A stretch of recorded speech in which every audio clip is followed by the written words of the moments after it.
nuvem. É isso que Deus tem sensação de dor. Quem está falando? Se eu dizer hoje a Deus, vou cantar a Deus, por que eu canto a Deus? O que eu vou cantar a Deus que remete a um elogio a Deus? O que eu vou cantar?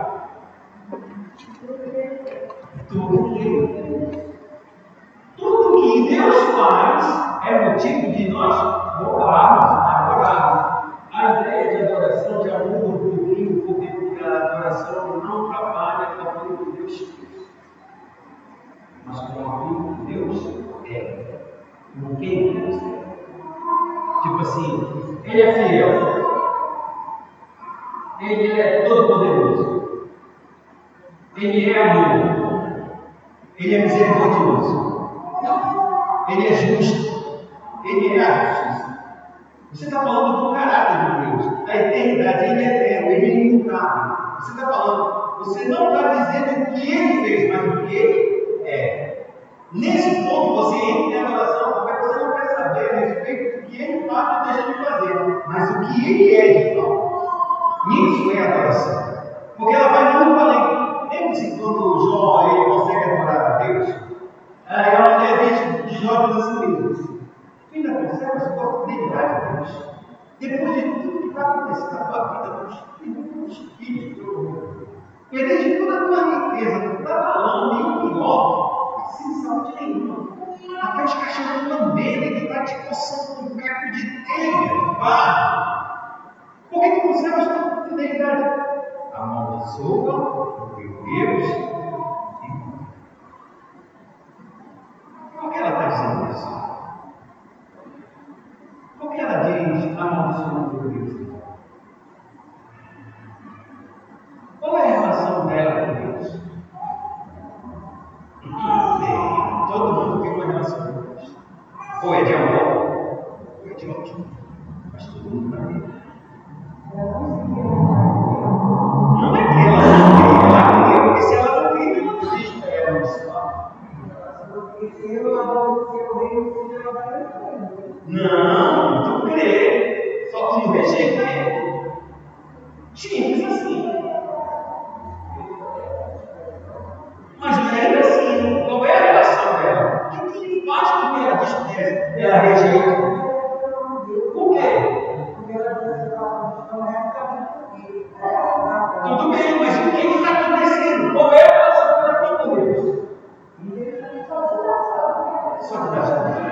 Porque o dia que ela não deu, ou o dia que ela entendeu que Deus deu para ela, ou não deu para ela, o que ele sempre tinha, isso mostra que a minha relação com Deus está na base de atos. Por isso que muita gente se decepciona com Deus. Porque Deus entrega uma coisa e às vezes Deus tira uma coisa. E nesse campo a gente sabe de uma coisa que a pessoa dirá. Ou Deus não é tão poderoso, não é muito, a ponto de não me proteger do jeito que Ele estava me protegendo. Ou Deus é mau.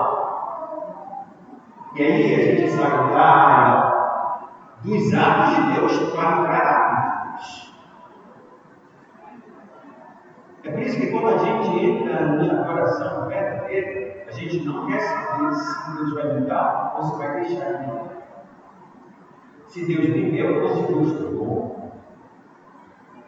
A frase célebre que a gente pode colocar é quando os ataques de Deus estão perto, prestes a cair na fornalha ardente, e Nabucodonosor chama eles.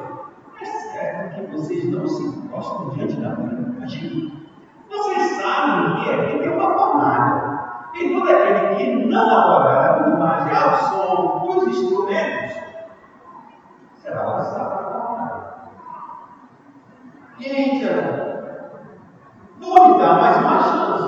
Tocará os instrumentos, então vocês terão que se prostrar essa imagem. O que eu quero acreditar é que vocês fizeram sem saber, sem ter as noções claras das consequências dos atos de vocês. Então a gente vai tocar. E vocês vão se prostrar. Disse, ó, a gente está passando. E se então vocês vão cair na fornalha, eu quero ver qual é o Deus que vai ser capaz de livrar vocês. E se, ó, Deus,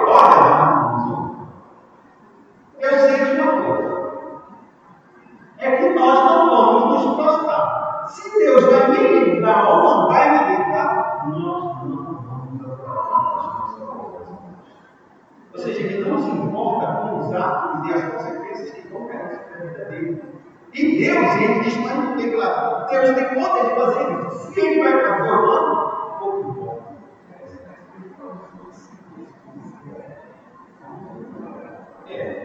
Por isso que não importa. Então ele sabe exatamente o caráter de Deus e quem Deus é. Nisso, a adoração passa por cima do louvor. Porque não depende dos feitos. Embora os feitos digam a respeito de quem Deus é. Os feitos passados de Deus nos remetem ao presente agora, para a gente entender qual é a natureza de Deus, ou seja, qual é o seu caráter. E uma vez que eu sei o caráter de Deus, claro, não depende mais dos atos que ele vai fazer por mim, ou para mim, especificamente, nesse tempo presente. Eu só tenho que reconhecer que ele já fez. E é isso que Sadraque, Mesaque e Abednego se colocam diante de Deus e se firmam exatamente nessa verdade. Deus fez no passado. Abraão, Isaque e Jacó, e eu comigo nessa missa, que eu não amo Deus. Por isso que quando o texto ele vai dizer, por meio de Cristo Jesus, ofereçamos sempre a Deus o quê? Sacrifícios de louvor. Aí começa. Agora eu quero que vocês entendam. Não é o louvor, louvor não é o elogio. Elogio não é uma coisa que Deus fez. O que é que Deus fez que me exige que eu sacrifique nesse ato de sacrificar a minha vida, tudo que há em mim? Porque, irmãos, se a gente usa de sacrifício, é porque a gente está com um esforço enorme. E qual é o esforço enorme que você tem que fazer? Segundo Cristo.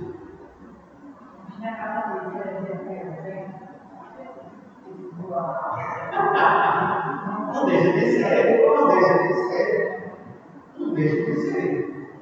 Mas o meu ponto aqui é que todo sacrifício não é bom.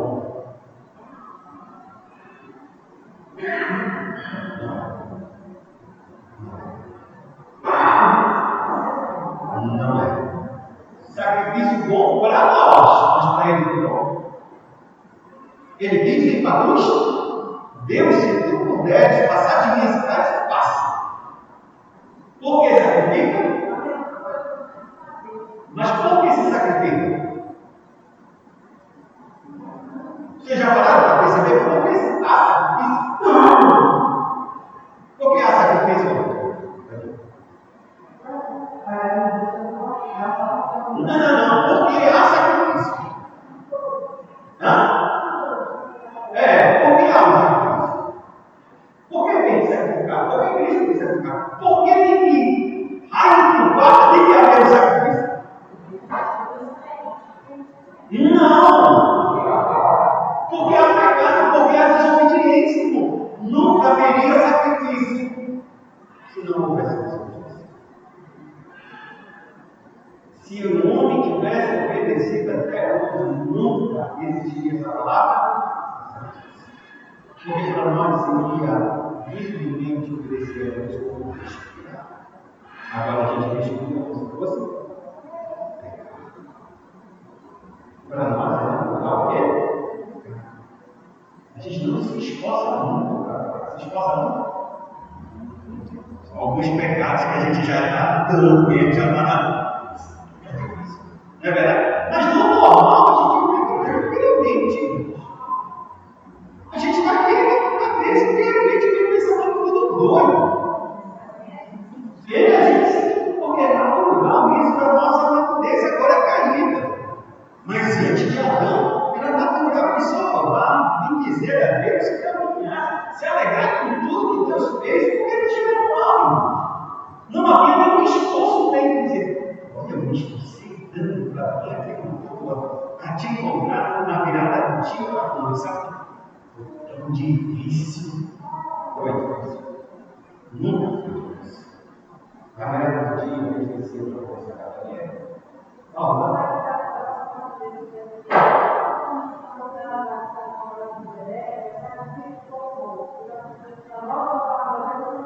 Já é um sacrifício, porque dentro da nossa cultura não quer. Nós não queremos reconhecer que Cristo morreu. Nós não queremos reconhecer que Deus desceu e se fez homem. Tudo isso, lembre-se, é um sacrifício de louvor. É um sacrifício da gente elogiar a Deus pelos atos que Ele fez. E por isso que ele diz, é sempre ofereça um sacrifício de louvor. Sempre, irmão, sempre é sempre. E o que é sempre? Sempre você vai ter dificuldade de entrar nesse louvor a Deus. De declarar isso a Deus.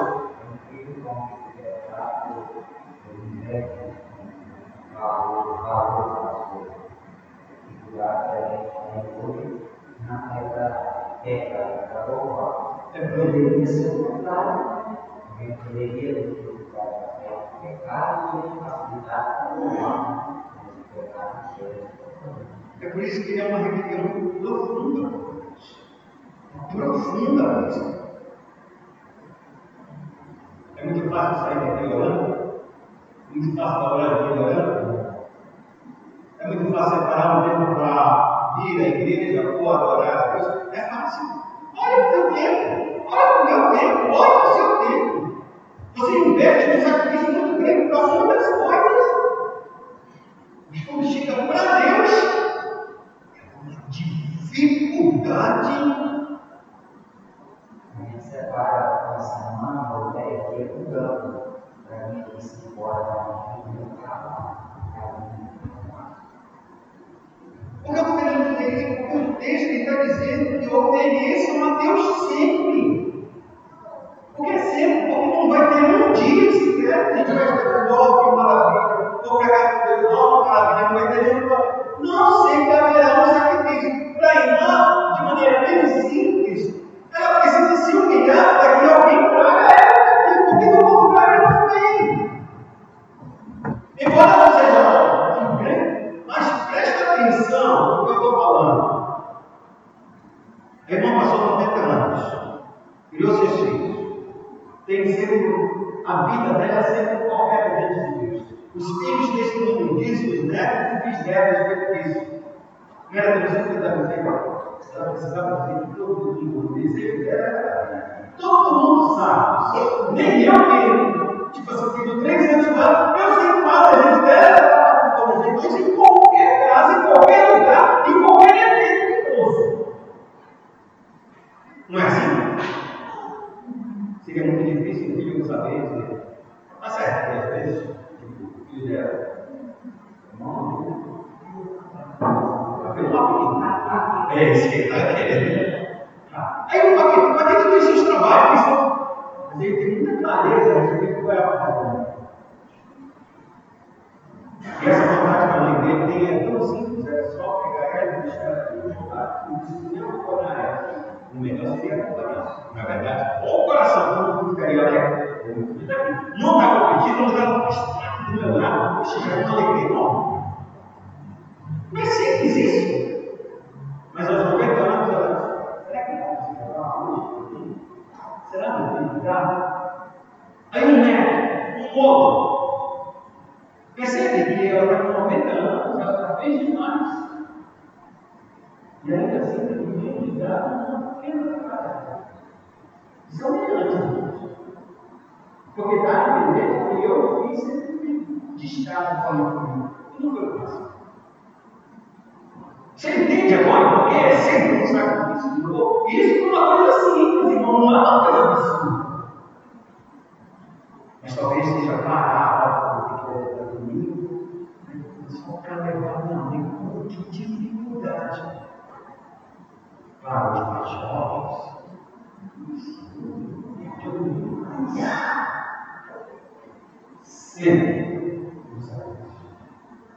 Sempre a gente vai ter que fazer um sacrifício espiritual para fazer a vontade de Deus. Por isso que ele diz, são lábios que conversam o seu filho. Esse sacrifício não vai acontecer se a gente não tiver verdadeiramente essa palavra no nosso coração. Lembre-se, o que o diabo faz? Ela só fala que está vendo. Coração, o sacrifício que confessa o seu nome, os lábios que confessam o nome de Cristo, que vão confesso aquilo que ele fez está tão enraizado no meu coração, que se tem um jeito de eu parar, eu estou falando, eu não me sacrificando, porque esse é a forma de me sacrificar. Todo aquele que quiser me seguir, o que ele tem que fazer? Renunciar a sacrifício. Foi isso que ele fez. Jesus não só colocar você no caminho. Eu estou dizendo que o sacrifício deve ser mal, no sentido de que o ato de fazer, não o resultado. Todo sacrifício que seja legítimo, o resultado dele é infinitamente muito maior do que o ato. O resultado é infinitamente maior. O sacrifício de uma mulher não sei o que mais, gestação, sacrifício. Lindo, que é infinitamente maior, o bebê, a alegria que eu vi, todo o processo de gestação.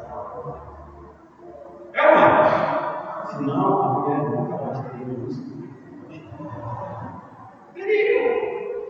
Qualquer uma. Mas tem um Brasil, tem um filho, outro filho. Ela passa por isso. Então, no texto, o autor de Hebreus está nos dizendo que agora a gente tem que oferecer a Deus um sacrifício, ou seja, ele está colocando nós para nós nos apresentarmos diante de Deus em um sacrifício, em um culto a Deus. E esse culto a Deus vai ter que ser sempre um sacrifício para nós. Vai ter que ser sempre uma atitude em que a gente deve dar a Deus o seu louvor, ou seja, o elogio que Ele merece pelos atos que Ele fez. Lembre-se que toda vez que você ouvir essa palavra, louvor, lembre-se de elogiar alguma coisa que alguém fez. Alguma coisa, o que Deus fez que eu dê, que seja motivo de louvor, muitas coisas. Mas o que Deus fez exatamente, especificamente, diretamente a mim? Que exige que eu sacrifique verdadeiramente os atos de declarar esse louvor a Deus, ou seja, os atos que Ele fez na minha vida. Deus me salvou este pecador, distante, miserável pecador, cego. Eu andava perdido, vagando, mas o Senhor abriu meus olhos, então eu passo a louvar o Senhor. A graça maravilhosa, o que é que viste em mim para que eu pudesse salvação? Não há, a gente vai procurar em nós ou qualquer coisa, mesmo que seja, quem sabe Deus me salvou, não vai encontrar. E quando não encontra, irmãos, e a gente olha esse ato, a gente parte do ato de louvor para o ato de adoração. Porque tu me amaste, porque tu és amor. Porque se tu não és amor, se fosse só justiça, estava perdido. Então a gente entra num outro patamar. Por isso que a teologia diz claramente: você nunca chega a nível de adoração sem passar por tudo. Porque é necessário que as pessoas entendam o que Deus fez por elas, para que então, uma vez que eles entendam o que Deus fez por elas, percebam a natureza do caráter de Deus, e eles encontrem em Deus, e somente em Deus, o ato da sua salvação. Não só pelos atos de salvação, mas por motivo de Deus salvar. O motivo está no próprio Deus, o seu amor que nos amou. Por isso ele sacrificou o seu próprio. Porque Deus amou o mundo de tal maneira que Deus se uniu no Filho, para que todo aquele que nele crê não pereça, mas tenha a vida eterna. Portanto, quando a gente está falando de culto a Deus, a gente está falando de um culto cristão, e nesse sentido, quando a gente se apresenta na casa do Senhor para louvar e bendizer o seu nome, exaltar ou adorar, presta culto. O conteúdo deste culto ele passa somente por duas coisas: um conteúdo de graça e de fé, do qual os fiéis, gratos adoradores não se cansam e nem se enfadam. O culto a Deus é um culto de repetição.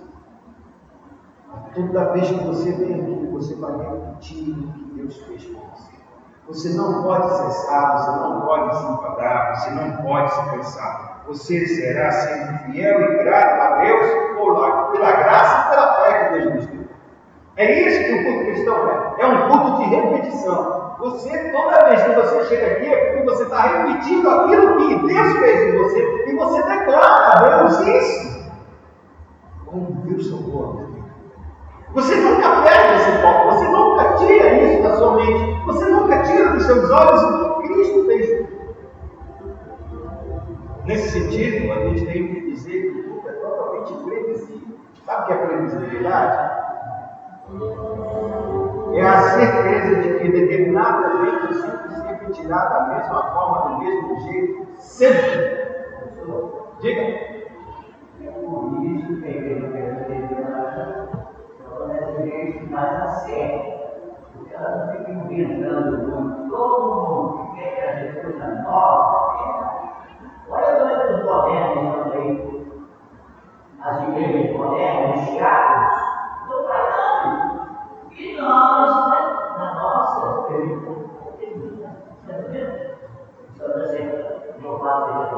amém. Quando ele diz que o culto é previsível, no sentido de que seus elementos sempre contêm alegremente a história dos filhos maravilhosos da obra de Cristo. O culto só é feito para isso, é a repetição do sacrifício de Cristo. Não é o sacrifício, mas a repetição de sua história sacrificial. A gente conta a história dos atos de Deus no culto sempre, e os atos de Deus no culto estão firmado, fixado somente em Cristo, naquilo que Cristo fez. Ele se encarnou, viveu entre nós, morreu, sacrificialmente ressuscitou e está sentado à destra de Deus, subindo aos céus, fez isso. Quando ele cumpriu todos os passos, tudo o que acontece nesse culto é uma repetição desses atos, daquilo que Cristo fez, daquilo que Cristo é. Não é outra coisa. Por isso, o culto em todas as igrejas que são fiéis a Cristo, ele constitui o presente e o traço de união entre o passado livre em atos grandiosos do Senhor de Israel, da igreja e o porvir, tão cheios das promessas do reino celeste. Ou seja, quando a gente se apresenta diante de Deus para cultuá-lo, a gente vai lembrar de todos os atos que ele fez no passado, já desde Israel, com Abraão, Isaac e Jacó, com Noé, com Adão no jardim do Éden. Mas ele lembra também um outro ato no passado mais recente, quando Cristo veio a este mundo. Depois a gente entra num ato em que Deus fez com essa igreja, irmãos. A gente está dando saltos muito grandes na história da humanidade. Jardim do Éden, Noé, Abraão, Israel, Cristo. Cristo a igreja. A igreja especificamente no paraíso. Se essa igreja não tivesse vindo para cá, no paraíso, quantos dos irmãos não teriam sido salvos? Quantos dos famílias nunca teriam encontrado Cristo? Esses são os atos que Deus fez, irmão. Estou falando de atos de 70 anos atrás. Essa igreja organizada tem 13, 14 anos, não é isso? Mas desde que os missionários vieram, foram 70 anos atrás. Em que a igreja começou a nascer aqui, porque alguém veio e se propôs a pregar o Evangelho. E famílias foram alcançadas. E nessas famílias, até hoje tem gente aqui deste tempo, oriundo dessa manifestação maravilhosa, graciosa de Deus, de levar um homem a pregar o Evangelho a um lugar que ele não conhecia, a um povo que ele desconhecia, e a uma língua que ele também não sabia. Isso tudo é um ato de quê? O Cristo operando através do seu Espírito no meio da igreja. Quando a gente olha para isso, a gente percebe que são os atos poderosos. Então, além disso, certa coisa assim, diz um texto muito importante que ele diz: é sempre importante que nos lembremos de que a prova pela qual podemos verificar se estamos experimentando a obra do Espírito em nós ou não é essa. Será que essa obra nos leva a adorar e louvar o Filho e a desejar cantar para a sua glória? Muitas das aberrações que têm perturbado a igreja deste século, após séculos e séculos, com relação à doutrina do Espírito, têm surgido da não aplicação dessa prova, ou seja, aquilo que o irmão Jorge começou a colocar e falar com nós, Se eles tivessem perguntado exatamente, ou fizessem essa pergunta, será que a obra de Cristo leva a gente a adorar e a louvar o Filho? Ele quer desejar cantar para a sua glória, ou seja, colocar somente isso. Se a gente se apresenta no culto para apenas louvar e adorar e desejar cantar a esse Filho, será que é só isso que a gente se apresenta? Ou tem mais alguma coisa sendo introduzida no culto que desvirtua e sai desse texto, e sai desse golpe chamado Cristo e passamos a adorar? Às vezes a nós mesmos, às vezes os pregadores, às vezes os pastores, às vezes as comunidades, às vezes vão a igreja grande, vão cheia de ornamentações e poder, e faz isso e aquilo. Ou seja, o foco saiu do Cristo e passou a imitar os homens.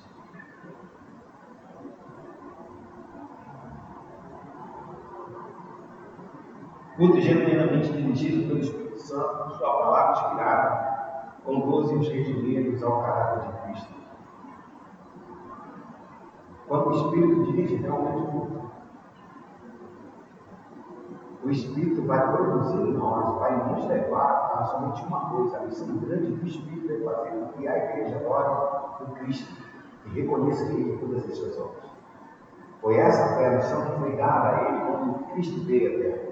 E Ele não falará de si mesmo, ou seja, Ele não vai falar, tipo assim, vou puxar, eu estou fazendo essa obra, mas presta atenção, é para mim. É como você entende? Eu sou Jesus. Eu vou pegar o Jorge, o irmãozinho Jorge, para entender a diferença. Irmãozinho Jorge é o Espírito Santo. Sei que a analogia é uma das melhores, mas só para você. Eu fiz uma obra gigantesca. Uma obra enorme. Só que essa obra precisa ser aplicada. Então o irmãozinho Jorge, que é o Espírito Santo, ele vai pegar todos os outros irmãos e vai mostrar a obra. Só que eu não estou presente. É como se eu tivesse construído tudo isso aqui e pegasse cada um de vocês. Aí o Espírito Santo vai pegar cada um de vocês e vai trazer para mim. Está vendo essa obra aqui? Que maravilha! Tudo isso. Aí o irmãozinho Jorge, eu não estou presente. Está vendo só? Tudo foi eu que fiz também. Ele diz: não vai lá. E a Bíblia diz que toda a salvação, as três pessoas estão perfeitamente e diretamente envolvidas nessa ação.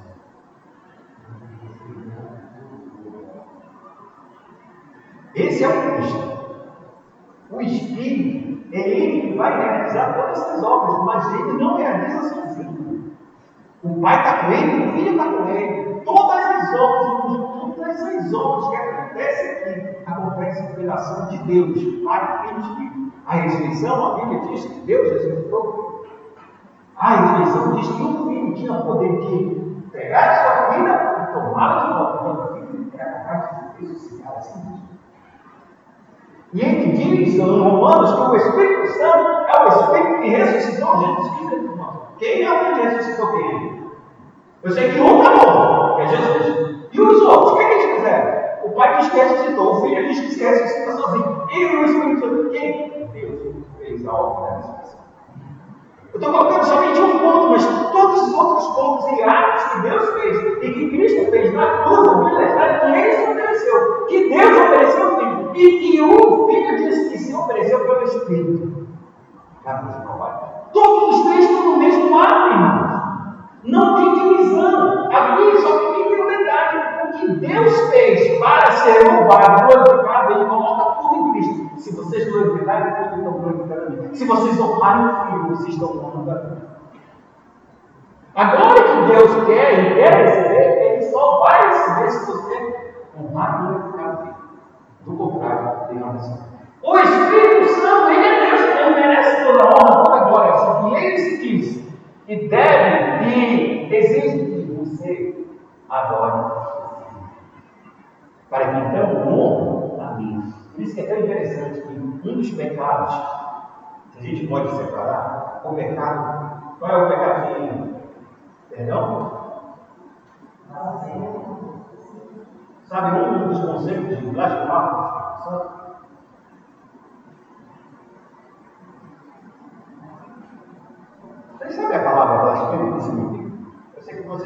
tem noção. Mas vocês sabem realmente o que significa blasfemar? Fala mal. De falar. E aí, quando a gente fala mal, a gente fala mal, tanto da obra quanto do caráter. Isso é blasfemar de Deus. Está falando mal de Deus. Uma blasfêmia contra o Espírito Santo. O que seria blasfemar contra o Espírito Santo? Uma das noções que a gente tem clareza a respeito disso é que o Espírito Santo está testificando a respeito da Dana, dizendo que Jesus morreu e que ele viveu nessa terra e ele pagou o preço pela Dana e havia tirado esse dano. Que mentira! Nunca existiu! Quem não testifica isso? Não existe isso. Não, mas não é nem o Espírito, porque as palavras estão chegando, mas é o Espírito que está vindo para falar. E ele não está falando a respeito do Espírito, tipo assim, ele não está se colocando como uma pessoa nesse caso, está dando para entender? É apenas o conteúdo que está chegando até ela. E quando chega até ela, isso é direção de homens. Isso são coisas que plantaram na cabeça dos mais fracos. Só que ela não entende, essa pessoa que está ouvindo isso, no caso a Ana, que é o Espírito que está falando dela. Quando ela diz que não é, que não existe, não é assim, não é desse jeito, ela está dizendo, isso não existe. A Bíblia diz que Jesus diz que o Espírito é o Espírito da Deus. Isso é blasfemar contra o Espírito. Tem como ela receber salvação se ela não viver em Jesus? Então, quando ela não acredita em Jesus, ela não está acreditando em quê? O próprio Espírito identifica a respeito de Jesus, porque ele foi enviado para ser um homem o pecado, a justiça e o juízo. Não fui enviado para obedecer. Você não foi enviado, você foi enviada para proclamar essa verdade. Você foi enviada para anunciar. Oh, todo mundo está aqui, aconteceu agora um grande maremoto no mar de Alto Paraíso. Verdade, sabe? Essa é a minha informação? Sim ou não? Por que não é verdade? Não tem mar no paraíso. Não é verdade? Não tem mar no paraíso. Agora, presta atenção. Embora a minha informação seja mentirosa, pode ter gente que venha. Esse mundo está perdido mesmo. Nem parou para investigar se realmente existe um mar no paraíso. Não está falando. Vai ser muito claro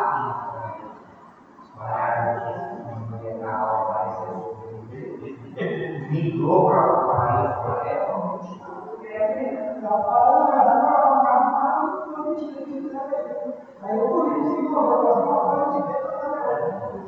O que eu quero dizer é que a gente não precisa provar nada. A gente só tem que denunciar. O que Deus pediu para mim e para você foi anunciar e viver o Evangelho segundo aquilo que a gente acredita que está anunciando. Mas o ato de convencer o homem não está em nós, irmão. A gente só fala. E agora é o Espírito que deve falar por nós para convencer aquela pessoa. E se a pessoa não se dá por convencida, não pense que é teu argumento. São as duas grandes palavras e bonitas, ou tão duras as palavras. Não tem nada a ver com isso. Isso é uma responsabilidade de Deus. É como se fosse nada mais, nada menos do que a caixa do alto-falante. De um ratinho.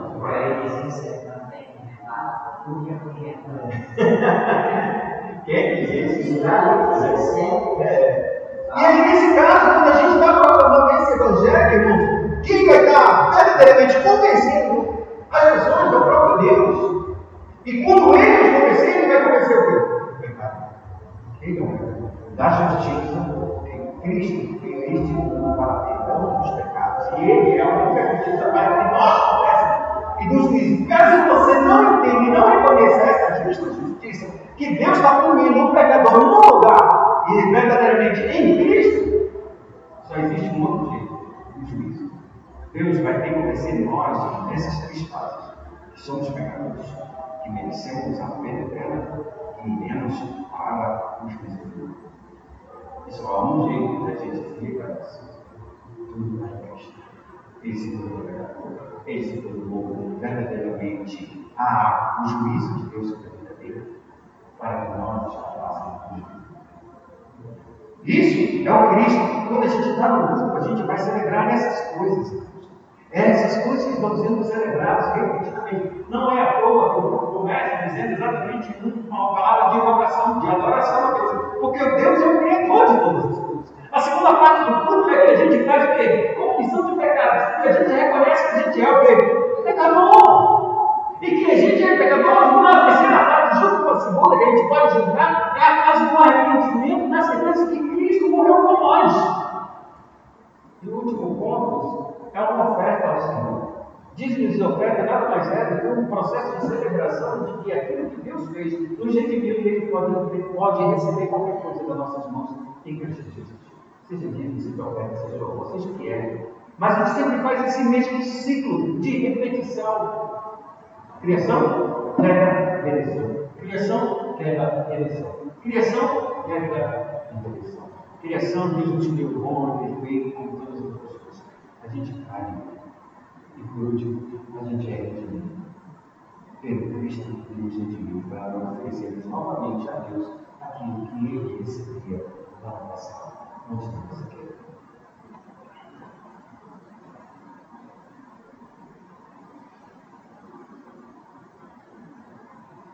Quando a gente está olhando para Deus, os quatro mandamentos definem verdadeiramente a nossa direção de culto a Deus. O primeiro mandamento é o objeto de culto, não terás outros deuses diante de mim. Qual é o objeto de culto? O próprio Deus. O segundo mandamento diz: os meios do culto, não farás para ti imagem de escultura. Esse não é o culto. Nem que está no céu, na terra, nos mares, debaixo das águas, nem em qualquer outro lugar. Não se prostra nem adora, nem assim. O meio pelo qual nós vamos adorar a Deus no objeto do nosso culto não é por imagens. É por quem? Jesus.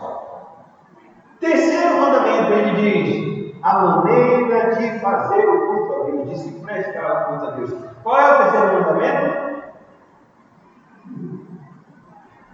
Bora, Tibeteca. Terceiro mandamento, dos 10 mandamentos. Qual é o terceiro mandamento? Não. Terceiro mandamento. Olha lá, Badia. Não tomarás o nome do Senhor teu Deus. Essa é a maneira de se dirigir. Sacrifício de louvor, ok? Sempre é Deus.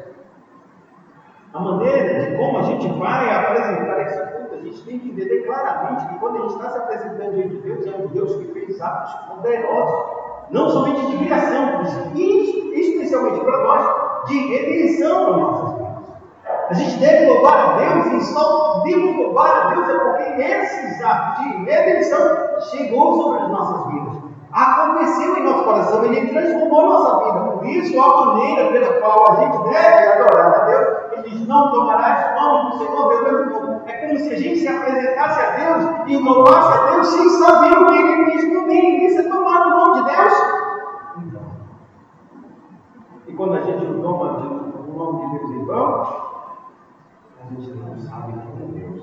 E a gente está entrando em pecado. E o quarto mandamento, ele diz que é o sábado do Senhor. É o dia especial. Por isso, esses quatro mandamentos, eles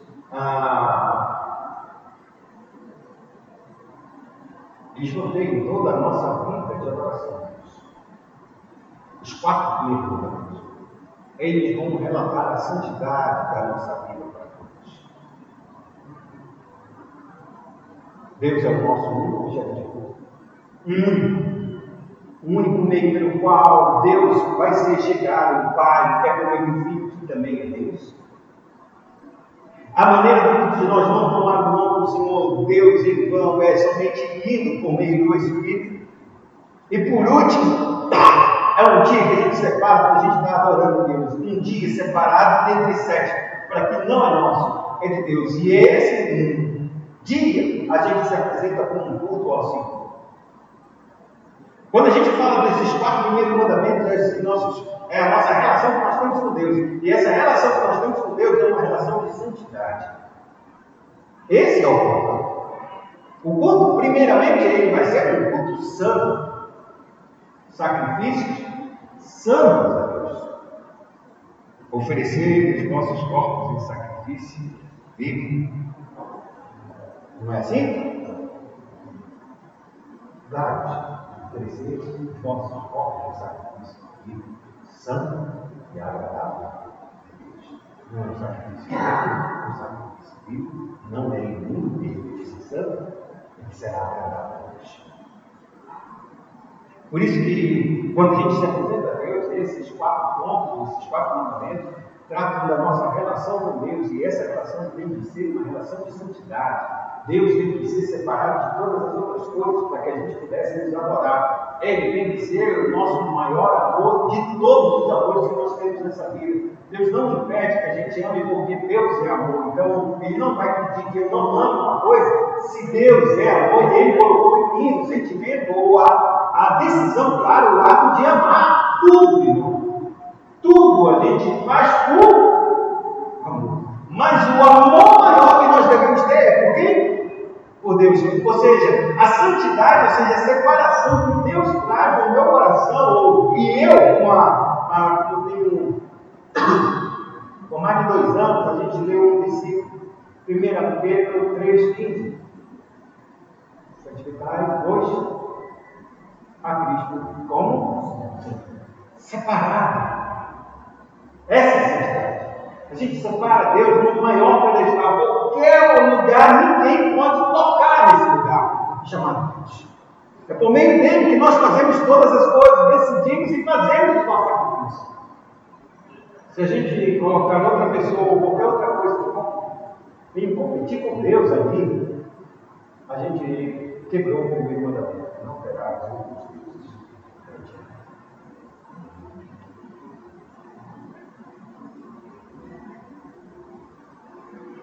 Como ele diz, o culto é o encontro litúrgico da comunidade chamada igreja, dessa assembleia com o próprio Deus.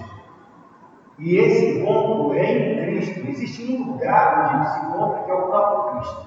É nele. E por meio do seu Santo Espírito.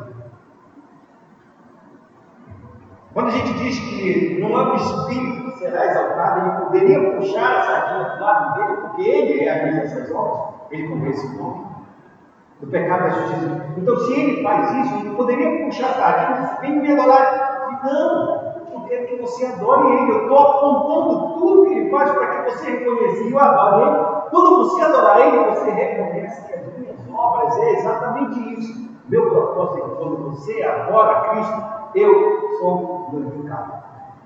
Eu sou glorificado porque a minha missão foi cumprida. E com êxito. Porque eu fiz com que você chegasse, como o nosso irmão, a gente chega até aqui e presta um milhão de sim que fez. Foi o Cristo. Foi o Cristo. Eles adoram, o Espírito se satisfaz com isso. Porque ele foi enviado para ensinar a respeito de Cristo. Amém. Por isso, cristãos dizem que o culto é uma cristofonia. Sabe o que é uma cristofonia? É uma manifestação de Cristo.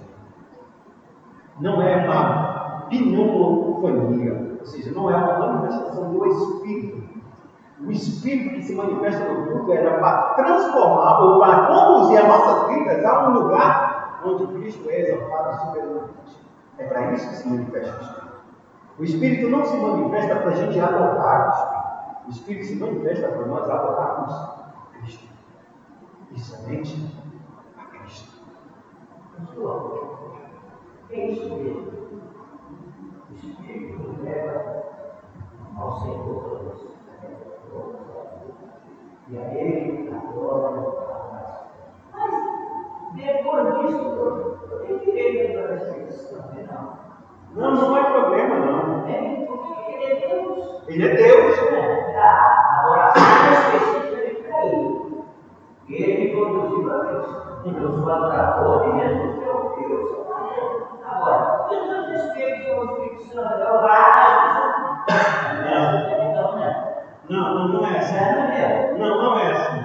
A ideia, claro, é que muitas vezes o culto muitas vezes é dedicado. Eu vim numa igreja, você gostava sempre falando, mas existe um culto na quarta-feira que é chamado Culto do Espírito Santo. Certo ou errado? Errado. Por que está errado? Porque o Espírito tem que ser cultuado. Embora ele seja Deus, a ideia que Deus está dizendo é que você não cultua o Espírito. Você não cultua o Espírito. Você deve cultuar quem? Deus o Pai. Mas Deus o Pai vai ser cultuado por meio de quem? Não de Jesus. Através do Espírito Santo. Quando você ora a quem? Ao Espírito Santo? Ao Pai. Por que você ora ao Pai? Porque Deus determinou que as orações tinham que ser feitas ao Pai. O Filho determinou que nós orássemos quem? Ao Pai. Mas o Pai disse: eu não receberei nenhuma oração se não for por meio do Filho. Porque o Filho é o meio, o instrumento pelo qual nós somos aceitos. Mas aí tem um detalhe: mesmo que eu tenha um instrumento que é o Cristo, sua cruz, a sua salvação, a sua redenção, toda essa sua obra, eu não consigo orar como. Então quem tem que me ajudar? O Espírito Santo. Por meio de Cristo, nós vamos até o Pai. Aqui é interessante, porque quando a gente se apresenta no culto, é para a gente adorar a Deus, o Pai, mas em Cristo. Porque se a gente coloca, por isso que a gente coloca toda a nossa devoção no Cristo, porque é o único jeito da gente chegar ao Pai. Ninguém vai ao Pai se não for comigo. Então, se eu não me apresentar e não dirigir a Cristo, eu não vou a Ele. Não é que eu não vá ao Espírito, não fale para Ele palavras amáveis, mas essa posição que Ele tem de adoração, Deus está muito bem comigo. Porque nessa hora, quando a gente adora, Cristo está adorando o Espírito. Porque lembre-se, ninguém diz que Cristo é o Senhor, se não for pelo. E ninguém que tem o Espírito de Deus diz que Cristo é a nossa. O Espírito desse mundo é um som não somente uma revelação falsa, mas de emocionalismo, desprezando a obra de Cristo, como se o Espírito tivesse feito alguma coisa. O Espírito não fez essa coisa. Quem fez essa obra concreta é o próprio Filho. Por isso que o Espírito veio para que a gente entenda essa obra. Então possamos adorar. Paulo. Eu não vou dizer que seja uma blasfêmia, mas é um erro muito sério. A gente está colocando uma pessoa em evidência quando a própria Escritura diz que não é. Só deve adorar a Deus. E esse Deus é o Pai. E esse Pai nunca será adorado se não for por meio da obra do Filho. E esse Filho permitiu que o Espírito Santo viesse para nós, para que nós não pudéssemos chegar até Ele. Do contrário, não tem. Quem deu essa ordem, essa prescrição é o próprio Pai. Esse foi o projeto. Não é que a gente venha fazer um culto para Deus. Por isso que tem muitas igrejas que eliminam, dizendo que Deus veio ser três e apenas um. Um no sentido de uma só pessoa. Não é três, Deus em três pessoas. Não. Deus em uma pessoa que se manifesta. Essa mesma pessoa ele é o Pai. Depois ele se tornou Filho. E depois ele se tornou o Espírito. Mas Deus é uma só pessoa. Como se fosse um ator trocando de papel. Quando Jesus fala ninguém vem ao Pai sem não for, ele não fala vai ao Pai. Ninguém vai, porque o Pai já está nele. Porque o Pai está nele. Não, porque o Pai está nele. Não é que ele é o Pai. O Pai está nele. Eu e o Pai somos. É por isso que ninguém vai. Ninguém vem, porque o Pai está nele. Ele está no Pai. Eu digo em mim. Que eles sejam um para que nós sejamos um com Ele.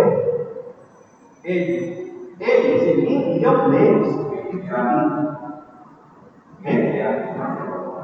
Quem vê a mim, eu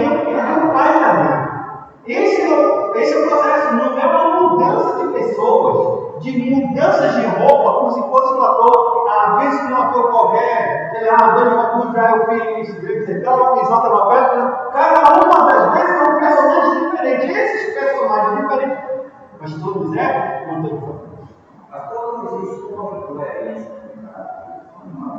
Ninguém jamais Ninguém mais. aí eu falo assim, ele é amigo. Não é. Por quê?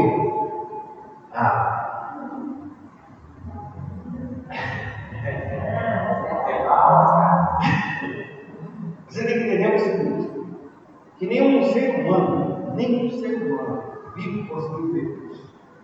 Nenhum. Quando Cristo veio, ele é o próprio Deus.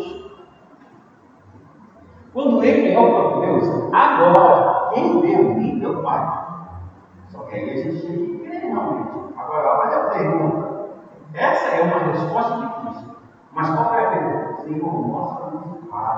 Isso nos basta. Felipe, no jantar da instituição da ceia. Senhor, quando ele vai dizer assim, eu sou caminho, verdade, e o Pai. Aí, Senhor, só uma coisa. Mostra-nos o Pai, isso basta para a gente, já está bom. Eu já sei que o Senhor é o Filho, o Senhor faz isso e aquilo. Mas só um detalhe. Não é o Pai, mostra-nos o Pai. Essa aqui era a revelação alta em nossos olhos para ver o Pai.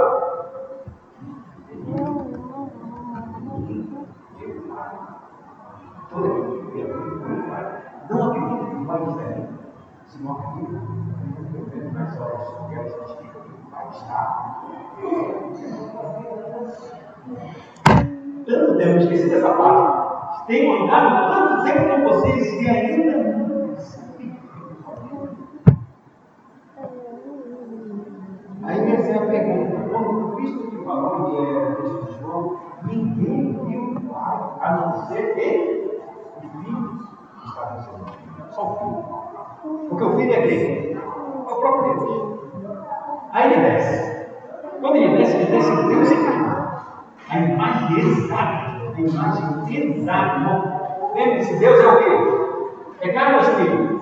Espírito. Então o espírito não dá para a gente ver. Não tem jeito. Não é impossível isso.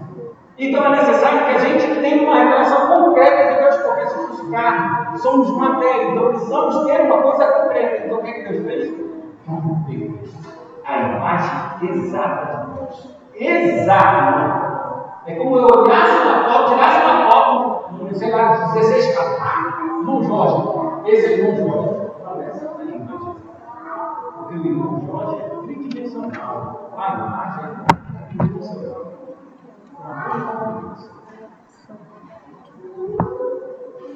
É como se eu pegasse uma foto e ela saísse aquelas máquinas de produzir, fazendo o que sou. Rapaz, o irmão Jorge é igualzinho. Só que ele não fala. Mas o próprio Deus fala para ele, o nosso Cristo. Ele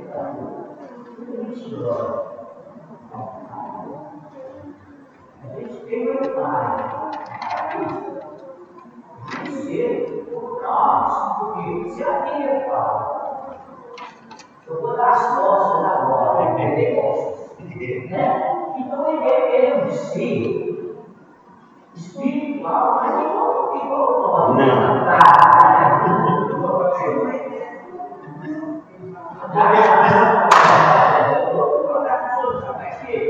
Ele quer falar. Ele foi que morro. Então, não se deve acreditar. Quando a gente deve acreditar, nós vamos ter carreira divina. Sim. Somente espiritual. Não tem nada a ver. Então, eu vejo, ele é perigoso. E tem outro trabalho. Mas não exatamente tem a boca de não, é isso que eu quero mostrar para vocês. Deus é um ser que a gente não pode perceber. Então, tudo que Deus faz, muitas vezes, para que nós não tenhamos pelo menos chega parte disso, ele precisa estar na realidade que a gente vê. E essa realidade que a gente tem, que se olha para o passado. Eu vou colocar o quê? Então, quando eu colocar a minha mão, fica ali naquela pedra que vai olhar, perto daquela rocha. Na pedra, eu vou colocar a minha mão e vou passar, e tu vai ver da minha costa. Mas isso, amados, isso é uma que a gente pode dizer, isso não é literal. Não é literal. O que Deus estava querendo dizer, quem é a rocha? Quem é a rocha? O que significa dizer a rocha?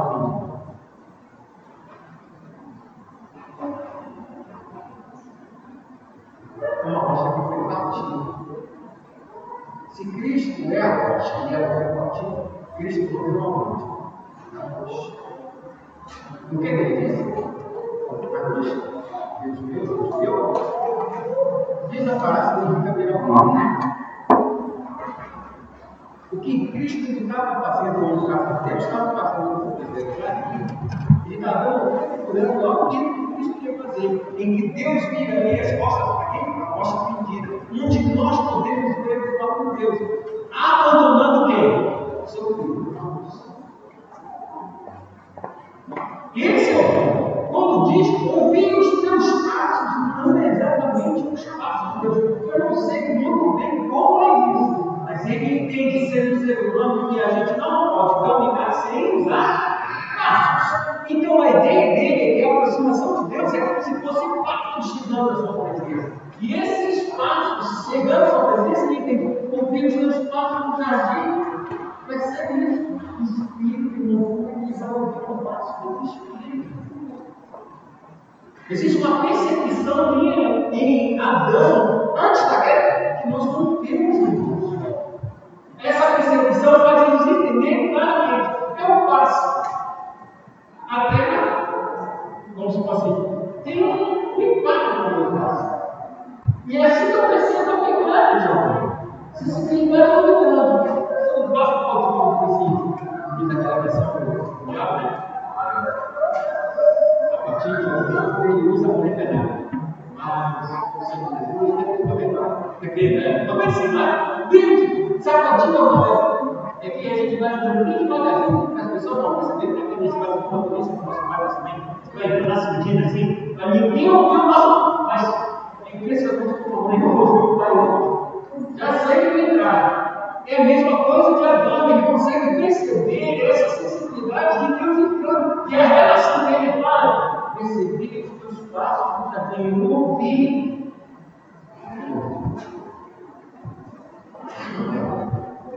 Há uma sensibilidade que ele transforma o ouvir os passos de Deus. Mas a oração de Deus, eu sou igual. Entendi. Mas aí eu estou vendo verdade. Opa! Eu estou vendo ser a minha depressão. é por isso que Cristo se fez homem. É por isso que Cristo se fez homem. Quem vai sentar no trono é quem? É Cristo que se transformou novamente no mesmo lugar que ele tinha antes de Deus. Ser enganado? Não, ele está sentado no trono. É o homem que está sentado no trono, irmãos. É o Deus do trono. Eu cumpri a minha missão, eu poderia jogar essa carcaça fora. Ele não, eu quero ter essa carcaça gloriosa sentada no trono. Eu vou continuar sendo o quê? Homem, não é mais um espírito, irmão. É um corpo espiritual. É um corpo de matéria que a gente toca nele. Com outras propriedades infinitamente maiores e melhores do que a de Adão. Mas ele é espírito dele. Ele é capaz de atravessar a parede, mas ele é matéria. Por isso ele diz: não pode comer. Não tem problema nenhum comer naquele segundo. É um caída. Não tem peixe aí. Ele não comeu peixe? Não deu para trás do pão? Me dá uma coisa para você perceber que eu não sou fantástico. Me deu, velho. O que eu quero mostrar é que a nossa imagem que Deus deu aqui é exatamente o homem. A gente não sabe como é esse imagem, mas é um homem qualquer como eu e você. Simples. É um homem. Eu não sei qual é o gosto dele, os traços, a gente não sabe. É um homem. Agora, o que está do lado dele, no caso de Deus, ele continua. Não tem nada a ver com o homem, com a terra.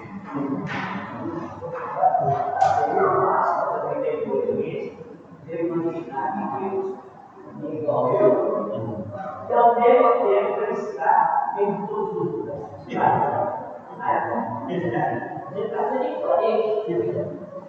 É um pouco, mas outra coisa é o seguinte: quando você entendeu a função foi ser possível falar sobre um pouquinho menos. É porque nesse Salmo de número 8 fala da manifestação que Deus fez o homem à sua imagem e semelhança, para ter domínio, assim como Deus tem domínio sobre toda a criação, sobre todo o universo físico e espiritual. Deus também deu ao homem isso, porque se ele é imagem e semelhança, ele tem atributos parecidos com o de Deus, muito parecidos. Se Deus governa, o homem tem que governar. Se Deus tem inteligência, o homem tem que ter. Se Deus é santo, o homem tem que ser. Se Deus é justo, o homem tem que ser. Então todos os atributos, quase todos os atributos de Deus estão em nós, dentro de uma proporção menor, mas é. Por isso que se fizesse um pouco menor, não do que anjos, do que Deus. Embora os anjos sejam maiores em poder e força, eles não são mais semelhantes. Não são. Por isso, Deus diz que no seu texto, ele diz: fizeste um pouco menor que Deus. Por que um pouco menor? Porque tudo os atributos que há em Deus e tem em nós é proporção mínima. Eu gosto muito de um pastor que faleceu. Eu nunca tinha escutado isso e eu escutei bem. Deus é onisciente, não é? Ele sabe de todas as coisas, sabe? Você acha que Deus deu onisciência para a gente? Você acha que Deus deu onisciência para a gente? Você acha que Deus deu onisciência para a gente? Deu ou não? Onisciência. A capacidade de saber todas as coisas. Não. Tem certeza? Eu estou dizendo uma coisa.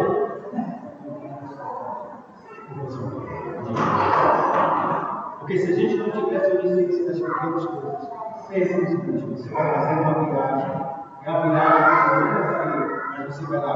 Não vamos acertar muito aqui, porque essa onisciência daqui dos povos aqui é. Mas qual é o lugar que você vai ser? Um avião. 2 horas da manhã vai sair do lugar aqui para São Paulo. Vai chegar em 45 minutos. Se tem um horário, nós vamos entrar. Isso vai acontecer até 3 minutos. Depois que ele deixa você ficar lá 8 horas. Isso é o que é ou não é?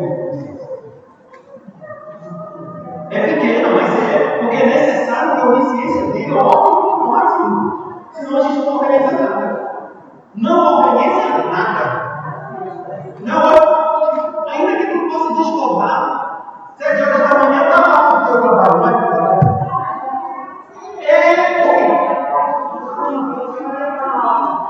Não é onisciência, porque se ele não souber, cara, isso vai acontecer com você esse problema. Mas é por isso que a gente chama. Você pode dizer que você ama como o amor de Deus? Então eu posso dizer que você amou? Não, porque é a mesma razão. Porque o amor é Deus. Mas Deus não participou de nós com um determinado nível de amor. O suficiente que a gente vai crescendo cada vez mais em amor. Não é verdade isso? E a gente vai crescendo. A gente nem só foi perfeito. A onisciência para nós, nesse sentido, ela também não é perfeita. Mas ela nos predispõe a dizer: vai acontecer isso. Como vai acontecer? Embora a gente não tenha 100% de chance, mas olha, presta atenção quando a gente está no nível de organização de trabalho. A pessoa do Neco da Beca dos Olhos. Eu acho que passa uns 5 ou 10 anos atrás, essa história. 5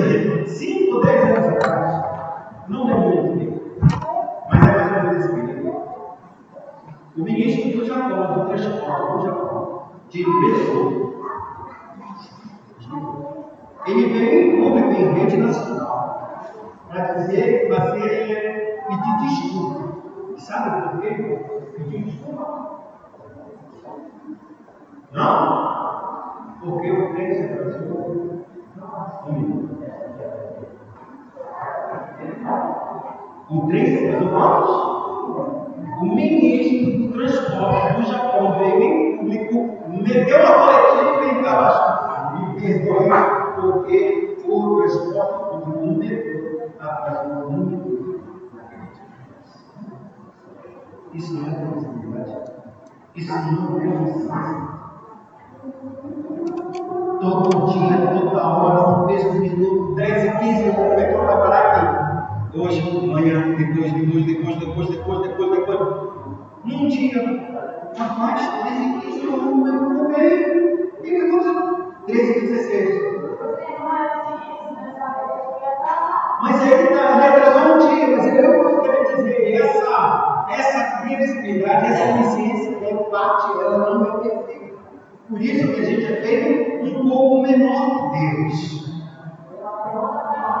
Não é outra palavra, não tem outro jeito. Como tu sabe que vai acontecer isso?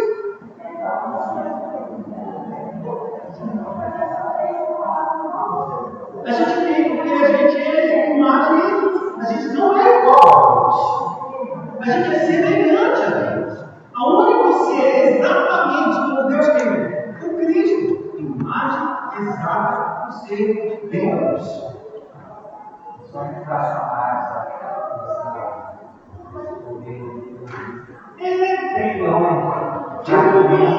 mas isso só mostra exatamente que a gente tem essa capacidade. Do contrário, a gente não faz planos em Deus. Não tem como. Se a nossa vida fosse realmente um caos, não tem como fazer plano nenhum. Mas é por causa dessa capacidade que a gente tem de onisciência, de prever verdadeiramente que isso vai acontecer. Não 100%, mas vai prever certo no Japão, no metrô. Que 100%? Só se evento, só um evento catastrófico não vai parar o metrô ali.